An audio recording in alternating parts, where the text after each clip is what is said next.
Welcome to okay TV. నేను మీ journalist శ్రావ్య. 2-3 days నుంచి I బొమ్మ అనే వెబ్సైట్ మీద అసలు 2-3 డేస్ కాదు, నెల రోజుల నుంచి మనం దీని గురించి డిస్కషన్ నడుస్తూనే ఉంది. ఐ బొమ్మ అనే ఒక ఈ ఏదైతే పైరసీస్కి సంబంధించినటువంటి ఫిలిమ్స్ వెబ్సైట్ ఉందో, అతను వెబ్సైట్లో ఒక వీడియో రిలీజ్ చేసి ఛాలెంజ్ చేశాడు. ఏమని? సో పోలీసుల భర్తం భర్త, తర్వాత మీరు పాప్కార్న్స్ కానీ లేకపోతే సినిమా కార్మికులకు ఏమైనా చేస్తున్నారా, పేదవాళ్ళకి అందుబాటులో సినిమాలు లేవు, అందుకనే ఇట్లా చేస్తున్నా అని చెప్పి బహిరంగంగానే ఛాలెంజ్ విసిరాడు. సో చాలా రోజుల తర్వాత పోలీసులు ట్రేస్ అవుట్ చేసి మొన్న సిపి సజ్జనార్ గారు కావచ్చు, ఇంకొంతమంది సినిమా వాళ్ళు కావచ్చు, ప్రెస్ మీట్ పెట్టి మరి ఆ సినిమాకి ఆ ప్రెస్ మీట్లో చిరంజీవి, నాగార్జున, సో ఇట్లా కొంతమంది ప్రముఖులు ఉన్నారు దాంట్లో, సినిమా స్టార్స్ అని చెప్పుకోవచ్చు. సో వాళ్ళు ఒక పోలీసులు మాట్లాడేటువంటి ఒక ప్రెస్ మీట్లో వాళ్ళు కూడా ఇన్వాల్వ్ అయ్యి దీని గురించి మాట్లాడడం, అండ్ అట్లాగే వాళ్ళ దగ్గర ఉన్నటువంటి హార్డ్ డిస్క్లన్నీ కూడా తీసుకోవడం. సో చాలా చర్చనీయాంశంగా మారింది.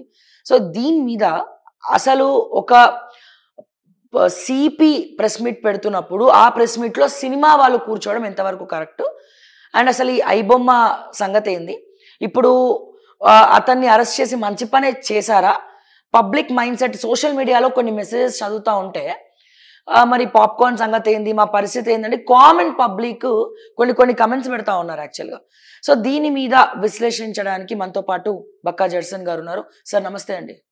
ఎలా ఉన్నారు సార్? ఇక మీరు చూస్తూ ఉన్నారు ఆల్రెడీ, మొన్న ప్రెస్ మీట్ కూడా చూస్తుండొచ్చు, ఐ బొమ్మకి సంబంధించిన వెబ్సైట్. సో ఏ రకంగా చూస్తున్నారు అసలు ఈ అతన్ని తీసుకుపోయి అరెస్ట్ చేయడము, హార్డ్ డిస్కులు స్వాధీనం చేసుకోవడము, తర్వాత అంతకుముందు కూడా అతను ఛాలెంజ్ చేశాడు సినిమా వాళ్ళని ఉద్దేశిస్తూ, టికెట్ ప్రైజెస్ కానీ, పాప్కార్న్ ప్రైజెస్ కానీ, ట్యాక్సెస్ కానీ, మరి సినిమా కార్మికులకు ఎంతమందికి లబ్ధి చేకూరుస్తున్నారు, మీరు ముందు మీకు ఉంటే వాళ్ళని పట్టుకోండి అని చెప్పి పోలీసులకే సవాల్ ఇచ్చడం జరిగింది. సో మీరేం చెప్తారు? ఈరోజు అన్నిటికంటే ముందుగా ఇలా మార్నింగ్ పొద్దుగాల ఒక వీడియో రిలీజ్ చేసిన, ఆయనకన్నా ముఖ్యంగా మౌలికమైన తప్పు, బేసిక్ తప్పు ఎక్కడంటే సిపి గారు వాళ్ళను ఆయన ఆఫీస్కు పిలిపించుకోవడం, ఆయన ఆఫీస్కు రప్పించుకొని వాళ్ళతోని సరే వాళ్ళు వచ్చిండ్రు, మీరు పట్టుకున్నారు, ఒక గజ దొంగను పట్టుకున్నారు, ఆయన పట్టుకోకుంటే మాకు ఈరోజు అన్నం వెళ్ళిపోయేది, మా తిండి దోసుకున్నారు అన్న తీవ్ర సినిమా పెద్దలందరూ వచ్చిండ్రు, నటులందరూ వచ్చి, నటులు ప్రొడ్యూసర్లు వచ్చి ఆయన కలిసిండ్రు, పట్టుకున్న కృతజ్ఞతలు అక్కడ వరకు చెప్పి వెళ్ళిపోవాలి. వాళ్ళని తీసుకొచ్చి ఈయన పట్టుకున్న హార్డ్ డిస్కులు చూపించుడు, అవి పట్టుకునే అన్ని చూపించుడు, అవన్నీ సజ్జనర్ గా పర్సనల్ గా ఆయన ట్విట్టర్ అకౌంట్ లో పోస్ట్ చేసుడు, మళ్ళీ ప్రెస్ మీట్ లో కూర్చోబెట్టుడు. ఆ ప్రెస్ మీట్ లో ఒక దిక్కు చిరంజీవి, ఒక దిక్కు నాగార్జున, ఒక దిక్కు రాజమౌళి, ఒక దిక్కు సురేష్ బాబు, వీళ్ళందరినీ కూర్చోబెట్టుకొని మళ్ళీ ప్రెస్ మీట్ లో ఈయన తర్వాత వాళ్ళు మాట్లాడిండ్రు. అంటే సజ్జనార్ గారు ఒకరే వెళ్ళిపోయి ఐబొమ్మ రవిని పట్టుకున్నాడా? పట్టుకున్న ఆపరేషన్ చేసిన వాళ్ళు, దానికి పోయిన వాళ్ళు, వాళ్ళు ఏడుండాలి, వాళ్ళు ఏడ కూర్చోవాలి? వీళ్ళు ఆఫీసర్సా? వీళ్ళు పోలీస్ ఆఫీసర్లా, లేకుంటే ఐపీఎస్ ఆఫీసర్లా, లేకుంటే వీళ్ళు ఏమైనా ఐఏఎస్ ఆఫీసర్లా, వీళ్ళు ఏమైనా ఇంటెలిజెన్స్ బ్యూరోనా? వీళ్ళు ఏ హోదాలో వీళ్ళు అక్కడ కూర్చున్నారు? వాళ్ళు ఏ హోదాలో వీళ్ళు అక్కడ కూర్చున్నారు? వాళ్ళు ఏ పంతోనే అక్కడ కూర్చున్నారు? నంబర్ 1 పాయింట్ కూర్చున్నారు. వాళ్ళు ఎట్లా మాట్లాడతారు నీ ప్రెస్ మీట్లా, నీ ఆఫీస్లా? 100% నన్ను సిపిగా తీసేయాలి అసలు ఇమీడియట్ గా ఒక్క నిమిషం కూడా ఉంచకుండా ఇమీడియట్ గా నా సిపి పోస్ట్కి వెళ్ళి ఇమీడియట్ గా తీసేయాలి. అంటే ఎందుకు మన కేవలము మిగతా పోలీసులను ఎవరైతే చేసి పట్టుకున్నారో, సో వాళ్ళకి వాళ్ళ పేర్లు కూడా అనౌన్స్ చేయనందుకే అంటారా, లేకపోతే ఇంకేమైనా రీజన్? కాదు, అసలు వీళ్ళు కూర్చోవద్దు. ఎట్లా కూర్చుంటారు వీళ్ళు? వీళ్ళు ఏంది, వీళ్ళ క్యారెక్టర్ ఏంది, వీళ్ళ బ్యాక్గ్రౌండ్ ఏంది? వీళ్ళు నటులు, వీళ్ళు ఇన్నే పాటలు వింటే దానికి చెప్తారా మీరు అర్థాలు? వీళ్ళు ఇచ్చిన పాటలు, వీళ్ళు మాట్లాడే మాటలకు బూతు పాటలు, బూతు కథలు, బూతు ఇవి అవి వాళ్ళని పక్కన కూర్చోబెట్టుకొని మీరు ఏం మాట్లాడతారు? ఏ రూల్ ప్రకారం వాళ్ళని కూర్చోబెట్టుకున్నారు? ఒక పాయింట్ నంబర్ 1. నిజంగా పట్టుకునే వాళ్ళేమో వెనక నిలబడాలంట. అటు మూలకు 2 ఆఫీసర్లు కూర్చున్నారు, ఈయన పక్కన వీళ్ళందరూ ఇక్కడ వరుసగా ఇటు ఇటు ఇటు ఇటు ఇటు మొత్తం వీళ్ళందరూ కూర్చున్న పరిస్థితి. అంటే వాళ్ళ ఏమో అవమానపడాలి, వాళ్ళని వెనక నిలబెట్టు. వీళ్ళు విక్టిమ్స్, ఇగో ఈ నాగార్జున, ఇగో చిరంజీవి, ఇగో రాజమౌళి, ఇగో దిల్ రాజు, వీళ్ళు నష్టపోయినారు పాపము అని చెప్పి మా ఆఫీసర్లు, ఇగో ఈ ఆఫీసర్ పట్టుకున్నాడు, ఈ ఆఫీసర్ పట్టుకుండు, ఆ సభ ఆయన ఎక్కడ ఉండ బయటకు తీసిండు అని చెప్పి నువ్వు అట్లా నిలబెట్టి వీళ్ళు వెనక నిలబడాలి. వీళ్ళు కుసునులు కాదు, వెనక నిలబెట్టాలి. వాడిని పక్కన కూర్చుంటారు, నీ ఏ హోదాలో కూర్చున్నారో ఈ రోజు తెలంగాణ సమాజానికి తెలపాల్సిన అవసరం ఉంది. ఈ తెలంగాణ నిజంగా పట్టుకున్న పోలీసులేమో అవమానపడాలి, వాళ్ళు దూరం కూర్చోవాలి, వాళ్ళు ఇన్సల్ట్ కావాలి, వీళ్ళనేమో పక్కన కూర్చోబెట్టుకోవాలి. ఏ హోదాలో వీళ్ళు మాట్లాడిండు, ఏ హోదాలో వీళ్ళు మీడియాకు అడ్రస్ చేసిండ్రు, వాడు ఇట్లా చేసిండు, వాడు అట్లా చేసిండు. అరే వాళ్ళు ఏం చేసిందో వాళ్ళే చెప్తారు. Who are you? చిరంజీవి ఎవడు, నాగార్జున ఎవడు, వాళ్ళకి బ్యాక్గ్రౌండ్ అన్ని తువాల్సి వస్తాయి. అయితే ఈ వీడియో బాగా సోషల్ మీడియాలో వైరల్ అవుతుంది, ఐబొమ్మకు సంబంధించి సజ్జనార్ గారు చూపించడం కావచ్చు, ఇవన్నీ కూడా. సో నేను కొన్ని మెసేజెస్ నేను స్క్రీన్ షాట్ తీసుకున్నా, కమెంట్స్. ఒకసారి జూమ్ పెట్టండి. ఒకసారి సజ్జనార్ గారికి నేను ఈ క్వశ్చన్ చూపిస్తున్నాను. లైక్ నేను హైడ్ చేస్తా, ఎందుకంటే మీరు ఏమైనా పర్సనల్ గర్జు పెట్టుకొని మళ్ళీ అకౌంట్స్ మీద దాడి చేసినా చెయ్యొచ్చేమో మేబీ. సో ఒక కామెంట్ పబ్లిక్ చేసినటువంటి ఒక కమెంట్ సార్, మీరు కూడా వినాలి. రవి చేసింది నేరమే కావచ్చు, అందుకు జరిమానా ఉంది, జైలు శిక్ష ఉంటుంది, కానీ అతని వల్ల ప్రాణ నష్టం జరగలేదు. అదే సినిమా వాళ్ళు బెట్టింగ్ యాప్ కి ప్రమోట్ చేస్తే చాలా మంది సూసైడ్ చేసుకున్నారు, కానీ వాళ్ళకి నోటీస్ ఇస్తారు, మీరు విచారణకు పిలుస్తారు, కానీ అరెస్ట్ మాత్రం చెయ్యరు, జరిమానా ఉండదు. సినిమా వాళ్ళకి డబ్బు కావాలి, టికెట్లు రేట్లు పెంచాలి, వాళ్ళే బాగుపడాలి, అంతేగాని సామాన్యులు గుర్తుకురారా అని ఒక నెటిజన్ మాత్రమే కాదు సజ్జనార్ గారు. సో మీరు ఒకసారి మీరు పెట్టినటువంటి వీడియోస్ కింద కమెంట్స్ ఒకటి మొత్తం చదవండి, అంటే ఎంతమంది ఏ కమెంట్స్ పెడుతున్నారని చెప్పి. సో దీనికి మీరేం విశ్లేషిస్తారు సార్? 100% వాళ్ళు అని చెప్పేది 100% కరెక్ట్. బెట్టింగ్ యాప్స్ పైన ఇక నాడో నేడో అరెస్ట్ అని చెప్పేసి చాలా పెద్ద ఎత్తున వాళ్ళని చూపించి ఇది నాకు నేను అబ్జర్వేషన్ ఏం తెలుసు, సజ్జనార్ గారిది కానీ కొంతమంది వీళ్ళంతా విఐపి కల్చర్, వీళ్ళు విఐపి నా గురించి పెద్ద ఆఫీసర్ మంత్రులు అనుకోవాలి, నేను చాలా నీతిమంతులు, ఎందుకంటే వీళ్ళు నీతిమంతులు కాదు కాబట్టి నీతిమంతులని జనం అనుకోవాలి, నేను రూల్ ప్రకారం పనిచేయను కాబట్టి రూల్ ప్రకారం పనిచేస్తానని అనుకోవాలి. ఈ జనం ఏమనుకోవాలి, నా గురించి ఏం చేయబోతుంది, నేను కామన్ మ్యాన్ లెక్క పనిచేస్తున్నా, బస్ ఎక్కినా అని చెప్పి వాళ్ళు అనుకోవాలి, కానీ స్టాఫ్ ఏమనుకుంటుంది? అర్థమైందా? ఈ రోజు వీణ తెల్లారేస్తే మీడియా కాన్ఫరెన్స్ ఈ సినిమా యాక్టర్లను కూర్చోబెట్టుకున్నంటే నా కథ చూడు, నా డ్యూటీ చూడు, నేనేందో తెలుసా, ఇగో ఇటు యాక్టర్ హెచ్చులకి ఏం లేదు. ఇది ఇసోంటి నేను సిపిని, నేను ఇన్ని ఎన్కౌంటర్లు చేసినాను, అన్న ఎన్కౌంటర్ చేసినా, నన్ను అడిగేటోడు ఎవడు, ఎన్కౌంటర్ మీరు చేసింది ఏ విధంగా అనేది రోజు నడుస్తుంది కదా, రోజు కేసులలో నడుస్తుంది, మీరే తీర్పరులై మీరే జడ్జిమెంట్లు ఇచ్చి మీరే అవన్నీ నడుస్తున్నాయి కదా కోట్లలో, ఏ విధంగా నడుస్తున్నాయి. అది అవసరం లేదు. ఈ రోజు మీరు దొరికిపోయిండ్రు, ప్రజలకు దొరికిపోయిండ్రు, మీరు అవుట్ ఆఫ్ ఆర్డర్ వాళ్ళని కూర్చోబెట్టిండ్రు, వాళ్ళతో మాట్లాడించారు. ఈ రోజు వీళ్ళే బెట్టింగ్ యాప్లు చేస్తారు, వీళ్ళే ఇప్పుడు ఏదో పాలది చేస్తారు. అంతకు ముందు తీర్మాన్ మల్లయ్య గారు కూడా దాన్నే చూపించారు, ఏదో కంట్రీ డిలైట్. చిరంజీవి గారు ఆ పాలు తాగుతారా? అస్సలు తాగడు. చిరంజీవి పాలు తాగు, మరి ఆ పాలు ఆ మీగడ ఎట్లా చూపెడుతుంది? ఆ పాలను ఎంక్వైరీ ఆయన బెట్టింగ్ యాప్ లో ఈయన కాకుండా వేరే వాళ్ళు చేసింది ఏం చేసిండు? 16 మంది సినిమా యాక్టర్లను ఎక్సైజ్ డిపార్ట్మెంట్ అక్కుడు సబర్వాల్ గారు వాళ్ళ గోర్లు కత్తరించుకున్నారు, వాళ్ళ రక్త నమూనాలు తీసుకున్నారు, వాళ్ళ ఎంటికలు తీసుకున్నారు. డ్రగ్స్ మీద దాదాపు నెల రోజులు వీళ్ళందరినీ చేసింది. ఆ కేసు ఏమైంది? వీళ్ళైనా బుద్ధిమంతులు సొక్కం పూసల నంబర్ 1. రెండవది మన సుశాంత్ సింగ్ రాజ్పూత్ ముంబైలో ఇదే డ్రగ్స్ దానిలో చనిపోయిన తర్వాత అక్కడ ఈడీ కేసు తీసుకొని ఎంక్వైరీ చేస్తే దాని మూలాలు హైదరాబాద్కి వెళ్ళింది. మళ్ళా ఈడీ వాళ్ళు ఇదే ఆ సినిమా యాక్టర్లను మళ్ళీ ఈ 16 మందిలో 15 మళ్ళా ఒక వారం రోజుల పాటు వాళ్ళని పొద్దుమాపు ఈడీ ఆఫీస్కి పిలిచిండ్రు, వాళ్ళని మరి ఏమైంది? కొత్తకోట శ్రీనివాసరెడ్డి గారు సిపి అయిన రోజు ఫస్ట్ స్టేట్మెంట్, సినిమా ఫీల్డ్లలో డ్రగ్స్ ఉన్నాయి, పెద్ద మనుషులంతా ఖబర్దార్, ఈ మొత్తం బంద్ చేయాలి, ఇవి మొత్తం ఎక్కడో అక్కడ వెళ్ళిపోవాలని చెప్పి నువ్వు ఇచ్చిన స్టేట్మెంట్ ఏంటి? ఎవరిని కూర్చోబెట్టుకున్నావు? ఏం మాట్లాడుతున్నావు? సామాన్య మానవుల వాళ్ళు, సామాన్య మనుషుల వాళ్ళు. ఒక మన ఎవరు ఇక్కడ ఎవరికైతే న్యాయం చేయాలో, ఎవరికైతే అందుబాటులో ఉందో అయితే విక్టిమ్స్ అందరికీ రేపంచెల్లి ఒక ఆయన గొలుసు దొంగతనం చేసిండు, గొలుసు దొరకబట్టిన దొంగను పట్టుకుంటావు కదా, పోగొట్టుకున్నా పక్కన కూర్చోబెట్టుకో, ప్రెస్ మీట్ పెట్టు. దొంగ మర్డర్ అయింది మొన్న, మర్డర్ అయిన ఆ మర్డర్ చచ్చిపోయిన కుటుంబాన్ని పక్కన కూర్చోబెట్టుకో. వాళ్ళు ఎంత నిలబెడతావా? సార్ నిలబెడతారు.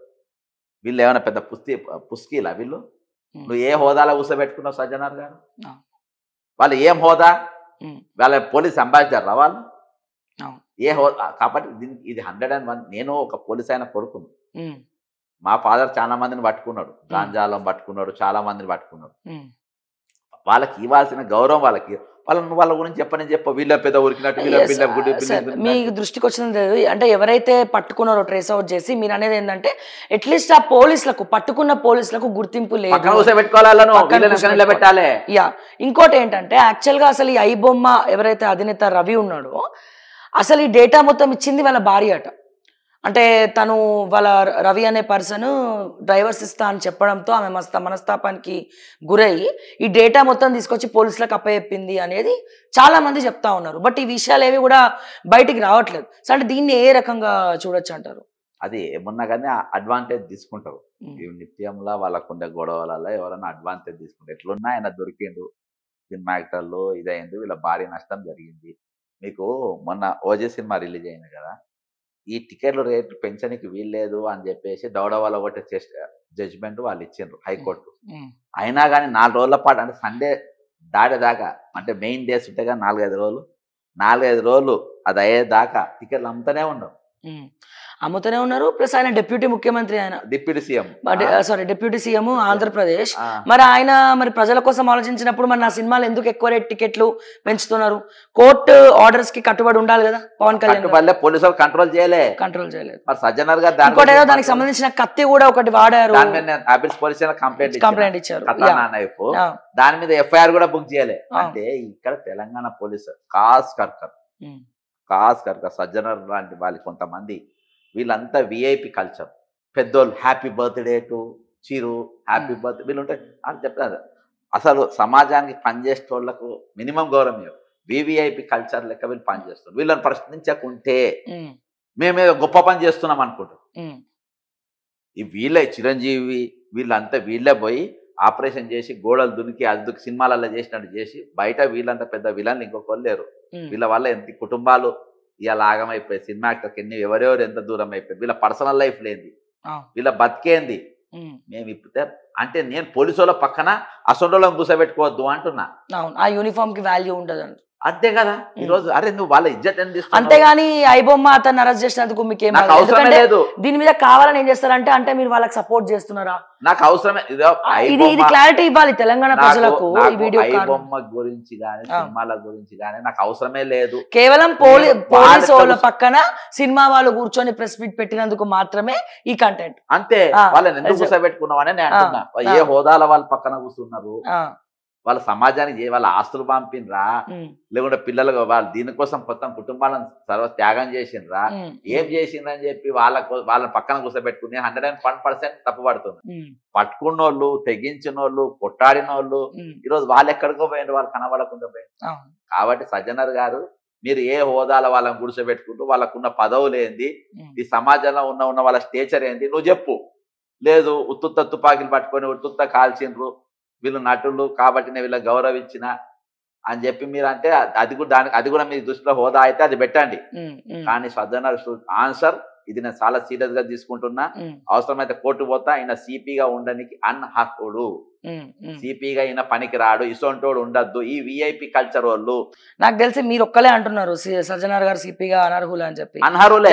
సోషల్ మీడియా ఇమేజ్ చాలా ఉంది. ఎవరు సోషల్ మీడియా ఇమేజ్ క్రియేట్ చేసుకుంటారు వీళ్ళు. Social media image. ఇప్పుడు ఒక పక్కన చిరంజీవిని పెట్టుకుంటూ చిరంజీవి ఫ్యాన్స్ లైకులు కొడతారు, నాగార్జున పెట్టుకున్నారు, నాగార్జున ఇంకొక ఆయన ఎవరితోనో ఇది చేసిండ్రు బెట్టింగ్ యాప్స్ పైన. ఎవడంటే ఒక ఆయన ప్రపంచ యాత్రికుడు అని ఒకడు ఉంటాడు, ఆయనతో కూడా లైవ్ చేసిండు. అర్థమైందా? ఆయన పేరెందుకు కానీ ఆయనతో కూడా లైవ్ చేసి ఈయనకు బాగా నేను మంచోని అందరికి తెలుసుకోవాలి. కానీ తర్వాత ఏమైంది, మళ్ళీ ఆయనే క్వశ్చన్ చేశాడు బెట్టింగ్ యాప్ల సంగతి ఏమైంది, కొంతమంది అమ్ముడు పోయినారు, ఈ విషయంలో అరెస్ట్ చేయట్లేదు అని చెప్పి ఎవరైతే ప్రపంచ యాత్రికుడు ఉన్నాడో మీరు చెప్పిన పర్సన్ అతనికి నోటీసులు పోయినాయి కదా ఎక్కడున్నా. ఎందుకంటే అతను క్వశ్చన్ చేసింది ఏంటంటే ఇంత డేటా మీకు ఇచ్చిన తర్వాత కూడా వాళ్ళు ఎందుకు అరెస్ట్ చేయలేదు, ఇక్కడ ఎంతమంది ఎన్ని కోట్లకి అమ్ముడు పోయినారు అని చెప్పి ఆ యాత్రికుడు ప్రశ్నించినాడు. ప్రశ్నిస్తే వీళ్ళు కేసులు పెట్టినారు ఆయన మీద, నోటీసులు పంపించి అరెస్ట్ అవ్వాలి ఎక్కడున్నా సరే అని చెప్పి. మీకు తెలుసా లేదా? విన్నారా? నాకు తెలియదు. ఫాలో కానీ ఇక్కడ నేను విఐపి నేను కన్సర్న్ ఏంటంటే ఇలా అరే ఇద్దరు పోలీసులు ఉన్నారు మూల కూర్చోబెట్టిండ్రు. ఎందుకని ఇలా పడ్డారు? అరే రేపు నీకు విక్టిమ్ ముందైనా విక్టిమ్ ముందు అంటే దోపిడీకి గురయ్యే వ్యక్తి ముందు కానీ లేకుంటే దోపిడీ చేసిన వ్యక్తి కానీ వీళ్ళిద్దరి కంటే హోంగార్డ్ కూడా పై చేయ. హోంగార్డ్ కూడా పైచే. హోంగార్డ్ కూడా నేను పోయినప్పుడు సార్ నాది సామాన్ పోయింది సార్, హోంగార్డ్ ఏమంటారు సార్ అంటారు. మిస్టర్ హోంగార్డ్ నా సామాన్ పోయింది అంటారా చిన్నత, సార్ అంటారు. సార్ అంటారు, సార్ అంటారు. నువ్వు వాళ్ళను వీళ్ళు ఎవరు విక్టిమ్స్, ఈ దోపిడీకి గురైన వాళ్ళు ఎవరు? చిరంజీవికి గురయ్యిండు, దిల్ రాజు గురయ్యిండు, నాగార్జున గురయ్యిండు, వీళ్ళందరు గురయ్యిండు. ఈ దోపిడీకి గురైన వాళ్ళు ఏమనాలి? ఈ వెనక నిలబడడం సార్ అనాలి. ఈ సార్లను వెనక నిలబడతావు, నీ దగ్గర ఉన్న దోపిడీకి గురైన వాళ్ళని పక్కన కూర్చోబెడతావు. వాళ్ళని కూర్చోబెట్ట తలుచుకున్నా నువ్వు వెనక కూర్చోబెట్టు. ముందు ప్లాస్టిక్ మీకు ఎట్లయితే నష్టపోయినా మీరు చెప్పుండంటే వీళ్ళు నిలబడి చెప్పాలి. వీళ్ళు ఇటు నేను సినిమా రిలీజ్ చేసిన, నా సినిమా కాపీ కొట్టిండు, నేను నష్టపోయినా అని చెప్పేసి వీళ్ళు అక్కడ అవసరమైతే ఏడవని కూడా ఏడవచ్చు. అప్పుడు ప్రేక్షకుల సింపతి వస్తుంది, మా అందరి సింపతి వస్తుంది. నువ్వు పక్కన కూర్చోబెట్టి మీడియా ఈయనతో సమానంగా నువ్వు మీడియా మాట్లాడతావు, ఏమేమి పట్టుకుంటావు, వాళ్ళు పక్కన వచ్చి ఇట్లా పెద్ద హోంమంత్రి లెక్క, కేంద్ర సిబిఐ ఆఫీసర్ లెక్క ఇట్లా చూస్తారు. ఓహో ఇవన్నీ మీరు పట్టుకున్నారా, వెరీ గుడ్ అని చెప్పి వాళ్ళు సర్టిఫికేట్ ఇచ్చారు. అంటే మీ పోలీస్ ఇజ్జత్ ఇస్తుండ్రా? ఏమి ఇజ్జత్? కానీ సార్ నిజంగానే దీనివల్ల ఎవరు నష్టపోతున్నారు? సినిమా కార్మికులు నష్టపోతున్నారా, సినిమా హీరోలు నష్టపోతున్నారా? కార్మికుల జీవితాలన్నీ కూడా అసలు అలాగే ఉన్నాయి. ఒకటి టికెట్స్ ప్రైజెస్ ఇతనే రిలీజ్ కూడా చేశారు, ఏదంటే టికెట్స్ ప్రైజెస్ పెద్ద ఎత్తున పెంచుతున్నారు. సామాన్యులు సినిమాకి వెళ్ళినటువంటి పరిస్థితి, బాక్స్ ఆఫీస్ కలెక్షన్స్ సామాన్యుల వల్ల కదా. అవును, కోట్ల రూపాయలు సామాన్యులు సినిమా చూడబట్టే. ఉన్నోడెవడు కూడా డబ్బులు ఇచ్చి పోతారని నేను అనుకోను, ఎందుకంటే పాసలు తీసుకొని పోతారు ఆల్మోస్ట్ సెలబ్రిటీ. నేను ఒకటే చెప్తున్నా, సినిమా ఎందుకు చూడాలంటున్నా.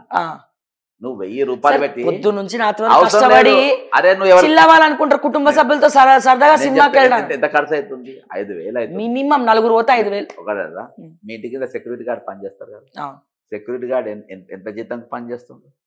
10,000 12,000. మనం ఒక రోజు 5,000 ఖర్చు పెడుతున్నాం. అర్థమైందా? మీరు చారిటీకి చేయండి, చారిటీ పోయి కూర్చోండి. నేను చెప్పేది ఏంటంటే మీకు నిజంగా అంతకంటే ఎక్కువ సాటిస్ఫాక్షన్ వస్తుంది ఈ దొంగలకు ఇచ్చేదానికంటే. అర్థమైందా? వీళ్ళు ట్యాక్సులు కూడా దొంగ లెక్కలు రాసి ట్యాక్సులు కడతారు. అసలు చూసుడు ఎందుకు అంటున్నా, వాళ్ళ చూసుడు ఎందుకు, పట్టుకునేందుకు. అర్థమైందా? దానికి పేదోళ్ళకి ఎవరికైనా సాయం చేయని పుణ్యం ఉంటుంది. అదే మీకు సినిమానే చూడాలంటే పెద్ద సినిమాలలో చిన్న థియేటర్లు ఉంటాయి కదా, ఓడియన్ గీడియన్ సంధ్య, అసలు చిన్న వాళ్ళ థియేటర్లలో పోయి చూడండి. ఎందుకు వెళ్ళాలి? 500 600. కాబట్టి పెట్టుడేందుకు వాళ్ళు ఇబ్బంది. మనకంటే పేదోళ్ళు ఉన్నారు, వాళ్ళకి సాయం మందులు కొని దరిద్రంగా ఉన్నారు చాలా మంది. పుణ్యకైన కార్యక్రమాలు చేయండి, మీకు సంతోషం. మీ పిల్లలకు బ్లెస్సింగ్స్ వస్తాయి, వాళ్ళకి బ్లెస్సింగ్స్ వస్తాయి. కాబట్టి వీళ్ళని ఇటువంటి వాళ్ళ సినిమా చూడకుంటే ఏమవుతుంది? బైక్ వీళ్ళు మొత్తం ఏమన్నా రియల్ హీరోలా మొత్తం వేషాలు వేసుకొని ఎగురుతారు. అవసరమా? ఆ వేషాలు తీసేస్తే ఎవరిని అందరు ఓల్డేజ్ హోమ్ లో ఉండాలి. ఇంకా చాలా కాంట్రవర్సీ సార్. ఇంకా తమిళనాడుకు సంబంధించిన, కర్ణాటక, మిగతా రాష్ట్రాలకు సంబంధించిన హీరోస్ విశాల్ కావచ్చు, లేకపోతే రజనీకాంత్ గారు కావచ్చు, వాళ్ళ ఆస్తులు ప్రజల కోసం ఖర్చు పెట్టడము, సోషల్ సర్వీస్ కానీ, చారిటీస్ కి కానీ, ఆఖరికి సమంత రుత్ప్రభు కూడా హీరోయిన్ అయి ఉండి తను కూడా. బట్ మన తెలుగు హీరోస్ విషయానికి వస్తే చాలాసార్లు నేను మాట్లాడినా, మన తెలుగు హీరోస్ నటుల విషయానికి వస్తే ఏ ఒక్కరు కూడా చారిటీ చేయడానికి ముందుకి రారు. అంటే తమిళ్ హీరోస్, ఈ మలయాళానికి సంబంధించిన, కర్ణాటకకు సంబంధించిన వాళ్ళు చాలా పెద్ద హృదయం ఉంటుంది వాళ్ళకి. నేను ఒకటి చెప్తా, మంచి లాజిక్ చెప్తా. దానికి ఒక చిన్న దారం లెక్క ఉంటుంది, ఆ దారం అర్థం చేసుకుని అర్థమవుతుంది. తమిళ హీరోలు ఏం అర్థం చేసుకున్నంటే వాళ్ళ సినిమాలు కూడా సామాజికంగా కొంచెం ఉంటాయి. వాళ్ళు నాకు ప్రేక్షకుడు నాకు 10 రూపాయలు ఇచ్చాడు, ఈ 10 రూపాయలల్లా నేను 2 రూపాయలు ట్యాక్స్ కట్టినా. అర్థమైందా? నా 8 రూపాయలు నాకు మిగిలినాయి, ఇంకో 2 రూపాయలు నేను వాళ్ళకి ఖర్చు పెడతా. అది వాళ్ళది. అర్థమైందా? మనోళ్ళది అట్లా కాదు. ఈ 10 రూపాయలు ఉన్నాయి కదా, 10 రూపాయల టికెట్ కూడా బ్లాక్లో అమ్మాలి, దాన్ని 12 చేయాలి, 12 నాకే కావాలి, నేను ఎవరిని ఖర్చు పెట్టాను. అర్థమైందా? కాబట్టి మనం ఇచ్చే పైసలు అసలు ఇయ్యకుంటే అయిపోతాయి కదా, మనం వాళ్ళకి పైసలు ఇచ్చుడేందుకు. మళ్ళీ వీళ్ళకి వచ్చిన ప్రాఫిట్స్ లో కూడా కార్మికులకు ఏమి ఇయ్యరు, ఎవ్వరికి ఇయ్యరు, వీళ్ళు ఎవ్వరికి ఏం చేయరు. ముందు దీని ఒక కెరియర్ లెక్క చూసుకునేది, కానీ ఈ రోజు కెరియర్ లెక్క చూసుకునే పరిస్థితి లేదు. నాకు నేను ఎప్పుడైనా సెల్ఫ్ రెస్పెక్ట్ కోసమే ఈయన పార్టీకి సస్పెండ్ అయ్యాను, సెల్ఫ్ రెస్పెక్ట్ కోసమే తెలంగాణ ఏర్పడేది, సెల్ఫ్ రెస్పెక్ట్ కోసమే 1200 మంది చచ్చిపోయారు. ఆ సెల్ఫ్ రెస్పెక్ట్ పోలీసు వాళ్ళకు ఉండద్దా అంటున్నా. As a son of police, నేను పోలీస్ కొడుకును కాబట్టి నేను పూర్తిగా చెప్తున్నా. నేను అర్థమైందా? ఆ సెల్ఫ్ రెస్పెక్ట్ కోసం మన ఆయన కూడా పోలీస్ డిపార్ట్మెంట్ లో వైస్ ప్రెసిడెంట్ ఉండే అసోసియేషన్, సెల్ఫ్ రెస్పెక్ట్ కోసమే కొట్టాడు. ఇద్దరు ముగ్గురు పై అధికారులు దౌడలు కూడా ఇరగొట్టిండు. అర్థమైందా? మళ్ళీ డివర్షన్ అయ్యిండు. కరప్షన్ మీద కాదు, మన ఆయన డివర్షన్ అయింది. పై ఆఫీసర్లను కొట్టి రివర్స్ అయ్యాడు. అసొంటి కొడుకుని నేను. అసొంటి నాకేందంటే పట్టుకున్నోళ్ళు, నాకు వెనక నిలబడ్డోళ్ళు అందరు నా చుట్టాలే, మూల కూర్చున్నోళ్ళు నా చుట్టాలే. అర్థమైందా? అంటే మా ఫాదర్ బ్యాచ్. అరే ఈ లఫంగా పక్కన కూర్చోబెట్టి వాళ్ళని నిలబెడితే నేను ఎందుకు ఊరుకుంటా? వాళ్ళ ఆత్మగౌరవం పక్కన నేను ఎందుకు కూర్చుంటా? పట్టుకోకుండా నేను ఎందుకు? ఇవాళ దిశ ఎన్కౌంటర్ అయింది. దిశ ఎన్కౌంటర్ అయింది. ఎవరు ఆర్డర్ ఇచ్చినారో ఇవాళ కోర్టు చుట్టూ ఎవరు తిరుగుతుండ్రు? వెనక నిలబడ్డోళ్ళు తిరుగుతుండ్రు. అంటే వాళ్ళంటే ఆ బ్యాచ్ ఎస్ఐ వాళ్ళు కోర్టుగా తిరుగుతుంటే నమ్మలు ఉంటారు లేవో పోతాయి. ఈ దేశంలో 20 సంవత్సరాలు గడిచిన ఇవాళకి ఆయేషా మీరాను చంపిన వాళ్ళు దొరకరు, రేప్ చేసిన వాళ్ళు దొరకరు. ఎందుకంటే ఆయేషా మీరా మైనార్టీ కమ్యూనిటీ నంబర్ 1, చేసిన వాళ్ళు ఉన్నతమైన వర్గాలకు చెందిన వాళ్ళు. దిశ వాళ్ళు దిశ ఉన్నతమైన వర్గానికి చెందిన నేరస్తులు, నేరస్తులని కూడా అది కోర్టు ఏం ప్రూవ్ చేయలే. వీళ్ళు చేసిండ్రు, కోర్టు ప్రూవ్ చేయలే. అది అర్థమైందా? వీళ్ళు ఆ పేదోళ్ళు కాబట్టి ఇమీడియట్ గా మీకు జస్టిస్ అయిపోయింది. జస్టిస్ అయిందని వీళ్ళు జస్టిస్ చేసిండ్రు. అర్థమైందా? అంటే విఐపి కలిసారు కాకుంటే పేదోళ్ళకి ఒక న్యాయం ఉంటుంది. ఇక్కడ దేశంలో పేద న్యాయం జరగాలన్నా నేరస్తుడు పేదోడై ఉండాలి. ఇదే ఐబొమ్మ ప్లేస్ లా చిరంజీవి కొడుకో, నాగార్జున కొడుకో, రేవంత్ రెడ్డి ఉంటే పట్టుకున్నా అస్సలు. అర్థమైందా? మొన్న నిజామాబాద్ లో ఒక ఎన్కౌంటర్ అయింది. ఎన్కౌంటర్ లా ఆ పిల్లగాడు బండ్లు సీజ్ చేస్తారు. ఇది నాట్ ఏ రౌడీ షీటర్. ఇవన్నీ ఆ నిజ నిర్ధారణ కమిటీ వాళ్ళు ఇచ్చినట్టు. అది దొంగనోట్లు దొరుకుతుంది. ఆ దొంగనోట్ల గురించి మీరు మాట్లాడిండ్రా? ఎవరియో చెప్పిండ్రా మీరు? అసలు సివిల్ డ్రెస్ ఈయన ఎందుకు పోయిందో మీరు మాట్లాడిండ్రా? ఈయన ఎందుకు పోయిందో మీరు చెప్పిండ్రా? చెప్పరు ఇవన్నీ. అంటే ఈరోజు మీరు ఒరిజినల్గా రూల్ ప్రకారం డ్యూటీ చేస్తే తప్పు చేసే అవసరం ఉండే. మీరు రూల్ ప్రకారం చేయకుండా మీరు ఒకరిని ఎత్తుకొని ఒకరిని దించే ప్రయత్నం చేసుకుంటా ఇవన్నీ హెచ్చులు. ఇప్పుడు సజ్జనార్ గారు పట్టుకున్నారు. రవీంద్ర నువ్వు 10 మంది ఆఫీసర్ కూర్చోబెట్టు, ప్రెస్ మీట్ పెట్టు. ఎవరు పట్టుకున్నారో వాళ్ళకి అప్రిషియేషన్ ఇవ్వండి. అప్రిషియేషన్ ఇట్లా పట్టుకున్నారు అంటే అది చిన్న సబ్జెక్ట్, అది పెద్ద సబ్జెక్ట్ కాదు. ఇది నాట్ ఇంటర్నేషనల్ చిన్న సబ్జెక్ట్. ఇదో సినిమాలంతా సైబర్ అంతా ఇగో సినిమాలు అందరు చేస్తుండ్రు, ఇడు కూడా చేసిండు, పట్టుకొచ్చిండు, లోపల పెట్టిండు, వేసేసిండు. మమ్మల్ని సవాల్ చేస్తారా అన్నాడు కదా, నేను సవాల్ చేస్తున్నా. పోలీసుకు సవాల్ చేస్తున్నావు కాబట్టి పట్టుకున్నావు కదా, నేను కూడా ఒక సవాల్ చేస్తున్నా, నువ్వు పట్టుకో. ఓజీ సినిమా రిలీజ్ అయిన తర్వాత హైకోర్టు జడ్జిమెంట్ ఇచ్చిన తర్వాత టికెట్లు రేట్ పెట్టిండ్రు. మీకు పట్టుకోనికి చేతనైతే లేదా? నా సవాల్ను స్వీకరించి పట్టుకో. పవన్ కళ్యాణ్ అనేటోడు ఎల్బీ స్టేడియంలో కత్తి తీసిండు. భరత్ గౌడ్ అనేటోడు ఆయన బర్త్డే అప్పుడు కత్తి తీసి కేక్ కట్ చేస్తే అప్పుడున్న సిపి దాని మీద కేసు పెట్టి సుమోటో కేసు పెట్టి ఎవరో కంప్లైంట్ ఇవ్వలే, సుమోటోగా ఈ కత్తి తీసుడు తప్పని చెప్పి లోపల పెట్టి. మరి నేను కంప్లైంట్ ఇచ్చినా ఇవాళ ఎఫ్ఐఆర్ చేయలే. దమ్ము లేదా? చెయ్యి. ఇప్పుడు కూడా అంటున్నా కదా దమ్ము లేదు మీకు అంటున్నా. దమ్ముందా నిరూపించుకో. ఐబొమ్మోడు మాకు సవాల్ ఇసురుతాడా? ధైర్యంగా చెప్తారు. మళ్ళీ ఇప్పుడు మీద కేసు అరేనా మస్తు నేను రూల్ ప్రకారం వాళ్ళు ఏం చేయలేరు. వాళ్ళు రూల్ గీళ్ళు తెలియని వాళ్ళు చేస్తారు. అదేందా నా జోలికి వస్తే నన్ను ముట్టుకుంటే వేరే తీరుకుంటుంది వ్యవహారం. నేను చెప్తున్నా కదా, ఈయనను సిపికి తీసేయమని రేపు నేను క్యాల్కులేటర్ పెట్టబోతున్నా. డీజీపీ గారికి ఇస్తున్నా. డీజీపీ గారు చాలా హుందాగా పనిచేసిన వ్యక్తి. శివధర్ చాలా మంచి ఆఫీసర్. ఈ మధ్య బాగా గ్రౌండ్ లో తిరుగుతున్నారు. జనరల్ గా ఏడీజీపీని అట్లా చూడలే. ఇప్పుడు చేవేళ్ళ బస్ ఇన్సిడెంట్ అయినా లేకపోతే ప్రతిదానికి ఇమీడియట్ గా ఆయనే స్వయంగా ప్రెస్ మీట్ పెడుతున్నారు, ప్రతిదీ అబ్జర్వ్ చేస్తున్నారు. ఫస్ట్ నుంచి అంతేనా? నాకు ఎక్కువ తెలియదు ఆయన గురించి. లేదు ఆయన డీజీపీ గతంలో ఎక్కడ ఈ 10 సంవత్సరాలు డీజీపీలు ప్రెస్ మీట్ పెట్టడము, ఒక అంశం మీద మాట్లాడడం అయితే నేను చూడలేదు. ఇప్పుడు ఆయన అంబర్పేట్ మరి దేనికి ఈస్ట్ జోన్ అక్కడ డీసీపీ ఉండే. ఆయన గురించి కొంతమంది కామన్ అంటే కొంచెం మంచి ఆఫీసర్ల గురించి చెప్తారు. ఇది ఆయన కాకుండా కొంతమంది వేరే వాళ్ళు ట్రై చేసారు. వాళ్ళకి వస్తే మాత్రం బిస్కెట్ అయిపోయి. రియల్ ఈయన గురించి అంటే కామన్. నాకు కొంతమంది ఐపీఎస్లు కూడా నాకు సంబంధాలు ఉన్నాయి. అప్పట్లో వాళ్ళ గురించి సీనియర్ ఐపీఎస్ చెప్పేదాన్ని ఈయన గురించి. ఫ్యూచర్లో ఈయన మంచి పెద్ద ఆఫీసర్, తెలంగాణ ఆఫీసర్ అంటే రాయలసీమ ఆఫీసర్, రాయలసీమకు సంబంధించిన ఐపీఎస్ ఆఫీసర్ చెప్పి మంచి రియల్గా ఈయన ఫ్రీడమ్ ఇచ్చి చేయనిస్తే బ్రహ్మాండంగా చేస్తారు. ఇట్లా ఈయన సినిమా యాక్టర్ కూర్చోబెట్టి ఇది కూర్చో ఇవన్నీ నా దగ్గర నడవాయి. అర్థమైందా? ఇసోంటి వాళ్ళు డీజీపీ సిపిలు అయితే డేంజర్. నేను ఎందుకు సజ్జనారు కానీ ఫోకస్ చేసి చూపెడుతున్నా అంటే ఇసోంటి వాళ్ళు ఇసోంటి కుర్చీలలో కూర్చోవద్దు.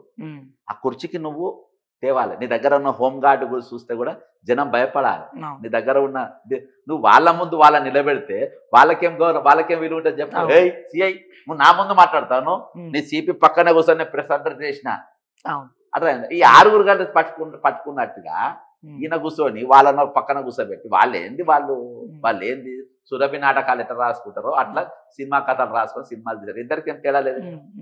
సురభి నాటకం అయినా వాళ్ళకుండే ఉంటది. కానీ అంతకంటే ఇక నాదెళ్ల భాస్కరరావు గారు నాకు ఇంటర్వ్యూ ఇచ్చారు. ఆ ఇంటర్వ్యూలో ఏం చెప్పినంటే నా ఛానల్ ఆయన చెప్పింది ఏంటంటే సినిమా అనేది ఆఖరి కళ అంట. ఇట్లా ఈగని తీసేసింది. ఇది ఆఖరి కళ ఆయన దగ్గర. అర్థమైందా? ఆఖరి కళను తీసుకొచ్చి నెత్తి మీద కూర్చోబెట్టుకున్న తెలంగాణ పోలీస్, హైదరాబాద్ పోలీస్. నా పెయిన్ ఒకటే, నా పెయిన్ నా కై బొమ్మ గీ బొమ్మ నాకేం కాదు. నాకు ఈ పోలీస్ కుటుంబాన్ని ఎందుకు అవమానం చేస్తున్నావు, వాళ్ళని ఎందుకు నిలబెట్టినావు, ఈ రంగుల బ్యాచ్ ని ఎందుకు కూర్చోబెట్టినావు, ఈ విగ్ బ్యాచ్ కలర్ బ్యాచ్ ని పక్కన కూర్చోబెట్టడు ఎందుకు? నాకు వీళ్ళంటే ఇంత పావులెత్తు కూడా నాకు సింపతి ఉండదు. వీళ్ళంటే పావులెత్తు కూడా నాకు సింపతి ఉండదు. వీళ్ళు కూర్చొని సమానంగా సిపి గారితో మాట్లాడు. అరే సిపి అంటే ఏంది, వాట్ ఈస్ సిపి అనేది ఏందో ఫస్ట్ సిపి గారు తెలుసుకోవాలి. దానికి ఆ కలర్ తీసుకురావాలి, దానికి అవన్నీ తీసుకురావాలి. ఆ స్టైల్లో మీరు పని చేయాలి. అన్ఫార్చునేట్ చాలా మంది చేయలేకపోతారు. ఇలా వరంగల్ సిపి ఉన్నాడు ఒక ఆయన, సూపర్, ఆయన పేరు తెలియదు నాకు గుర్తు, కొన్ని చూస్తున్నాను, సూపర్ జాబ్ చేస్తూ మంచి. అంటే అరే అట్లా దాంట్లోనే నీకు పోలీసు వాల్యూ పెరుగుతుంది. అరే నీ వాళ్ళు నువ్వు నిలబెడతావు, అటు మూల కూర్చోబెడతావు, ఈ రంగుల బ్యాచ్ విగ్ బ్యాచ్ ని కలర్ బ్యాచ్ ని పక్కన కూర్చోబెట్టుకుంటావా? This is not at all correct. దీని మీద 100% ఈయన పైన యాక్షన్ ఉండాలి. DGP should take immediate action on this guy.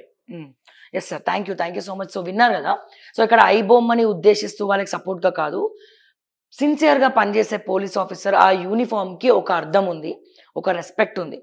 So ఇప్పటి వరకు అసలు ₹1 కూడా డొనేషన్ కాదు, అసలు రియల్ హీరోస్ అని అనిపించుకోనటువంటి ఈ హీరోలను ఒక సిపి గారు పక్కన కూర్చోబెట్టి మిగతా పోలీసులను నించోబెట్టి మరి ఎందుకు ప్రెస్ మీట్ పెట్టాలి, ఎందుకు వాళ్ళని ఎంకరేజ్ చేయాలి అనేదే ఈ పూర్తి వీడియో యొక్క సారాంశం. సో మీ అభిప్రాయాన్ని కూడా కమెంట్స్ రూపంలో తెలియజేయండి. మీరేమనుకుంటున్నారు దీని గురించి అనేది కూడా మాకు తెలియజేయండి. మరిన్ని అప్డేట్స్ కోసం చూస్తూనే ఉండండి ఓకే టీవీ. అంటిల్ దెన్ నేను మిస్టర్ అవ్యా, జై తెలంగాణ, జై హింద్.